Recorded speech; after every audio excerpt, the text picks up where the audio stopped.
Why, good morning, Mac, and anyone watching episode 255 of GRAMidei, me, Grandma Amadei, GRAMidei, read stories for you. So you can see a big bear behind me. What? So I found this one.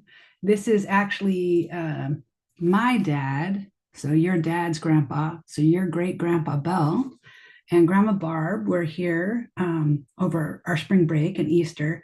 And this is a book you can see that they gave to your dad his very first Easter, the year he was born. He was born in January, and they gave them to him on Easter.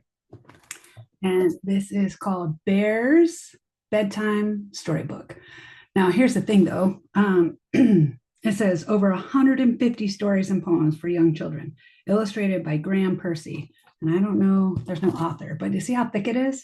So my thought is I'm going to read some of these, might be a page, might be two, and then I'll read something else.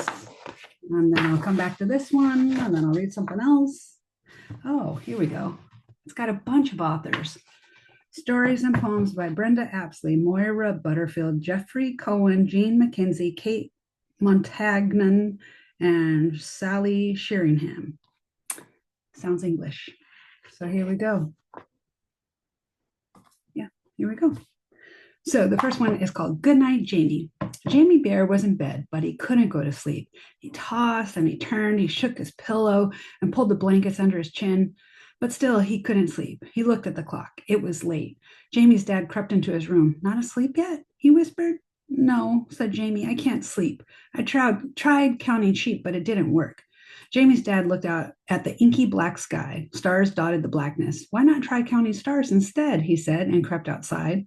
Jamie looked out at the twinkling, winking stars and began to count. 1, 2, he counted, and his eyes felt heavy.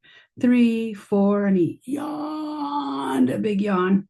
5, 6, and his eyes started to close. 7, 8, 9, Jamie counted. But before he could say 10, he was fast asleep. And Jamie's dad peeped in. Good night, Jamie, he said. That's this one. Sorry. Here we go. One more. I'll do this page and then we'll be done for this book. This one's called Playtime. I like dressing up, said Lucy Bear. So do I, agreed Larry Bear. They were putting on a play and had borrowed a big basket full of costumes. Larry even wore a false beard. They had invited all their friends to see the play, and their best friend, Bruce Bear, was in charge at the door.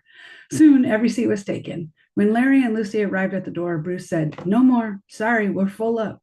It's Lucy and me, said Larry, lowering his beard. Sorry, chuckled Bruce. I didn't recognize you both for a moment. Come on in. That's this one. So their disguise was so good, the bouncer didn't even recognize them. There's two on this page. The first one's called Keeping Warm. It says, Brr, I'm freezing, shivered Patrick Bear. One wintry morning, I'll light a fire. But when he went to the shed, he saw it was empty. Oh no, groaned Patrick. I'll have to find some more firewood.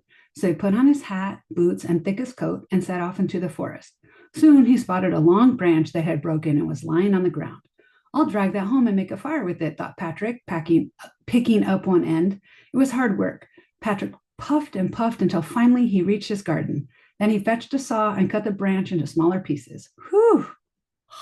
Finished at last, he gasped, carrying some firewood indoors. But I won't light the fire just yet, after all, he thought. Being so busy has warmed me up nicely. And the next one's called Winter Bear. Later on that winter's day, when cold winds blew the sun away, Patrick lit his cozy fire, watched the bright flames leaping higher. Outside, the snow fell soft and white. Patrick thought, a pretty sight, as cozy as a bear could be, eating toast and sipping tea. Yeah, definitely British. And with that, I will stop our Bear's Bedtime Storybook and we'll pick it up in a couple days. Yeah. Love you.